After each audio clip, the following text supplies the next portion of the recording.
इस हफ्ते doctrine and कवेनेंट्स की पढ़ाई में आपका स्वागत है। मुझे सेक्शन 71 से 75 तक आपके साथ चलने में बहुत खुशी हो रही है। लेकिन शुरू करने से पहले क्या आप इस वीडियो को दूसरों के साथ शेयर करने में मेरी मदद कर सकते हैं? कृपया लाइक और सब्सक्राइब करें। धन्यवाद। अब देखते हैं कि प्रभु अपने सेवकों की मदद कैसे करते हैं। मुश्किल समय में डटे रहो।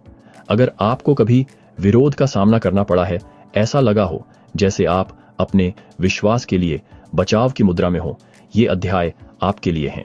डॉक्ट्रिन एंड कवेनेंट्स 71 में जोसेफ स्मिथ और सिडनी रिगडन को कठोर आलोचनाओं का सामना करना पड़ रहा था, यहां तक कि अपने पुराने दोस्तों से भी। छिपने के बजाय प्रभु ने उन्हें साहस के साथ आलोचना का सामना करने के लिए कहा, सिखाते रहो, गवाही देते रहो और भरोसा रखो कि प्रभु के काम के खिलाफ बनाया गया कोई भी हथियार कामयाब नहीं होगा। मुझे यह वादा बहुत पसंद है। परमेश्वर हमारे संघर्षों को न केवल स्वीकार करते हैं, बल्कि वे हमसे कहते हैं, मैं तुम्हारे साथ हूं। जब आपके विश्वास पर सवाल उठाया जाता है तो आप अकेले नहीं होते, आप उद्धारकर्ता के साथ खड़े होते हैं।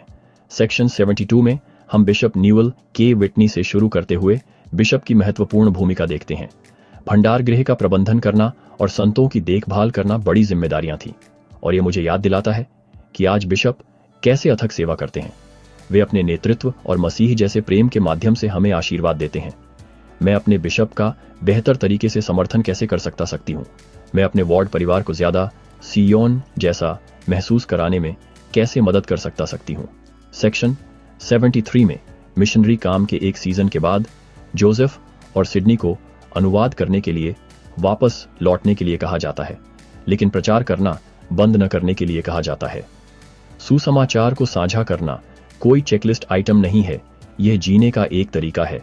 जो हम सब कुछ करते हैं उसमें बुना हुआ है। प्रभु कहते हैं कि सुसमाचार को साझा करना महत्वपूर्ण बनाओ, मतलब यह हमारे वास्तविक जीवन में फिट बैठता है।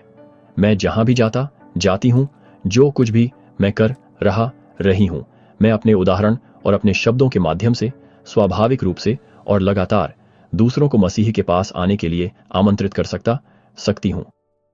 सेक्शन 75 पूरी तरह से अपनी पूरी ताकत से काम करने के बारे में है।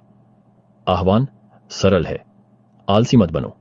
प्रभु के काम में अपना सर्वश्रेष्ठ प्रयास दो और वे तुम्हें शक्ति देंगे। कभी कभी अपना सब कुछ देना भारी लगता है, लेकिन मुझे पता है कि जब मैं उनकी ताकत पर भरोसा करती हूं तो मैं जितना सोचा था उससे कहीं ज्यादा कर सकती हूं। चाहे वह मेरे परिवार में हो, मेरी बुलाहट में या मेरे समुदाय में। जब हम उन्हें समर्पित करते हैं तो परमेश्वर हमारे प्रयासों को कई गुना बढ़ा देते हैं। ये सेक्शन मुझे सिखाते हैं कि जबकि परीक्षाएं और विरोध असली हैं, प्रभु की सुरक्षा और भी असली है। जैसे ही मैं विश्वास में दृढ़ रहती हूं, चर्च के नेताओं का समर्थन करती हूं और अपना सर्वश्रेष्ठ देती हूं, मैं उनके राज्य के निर्माण में मदद करती हूं। मैं उनके वादे पर कायम रहती हूं।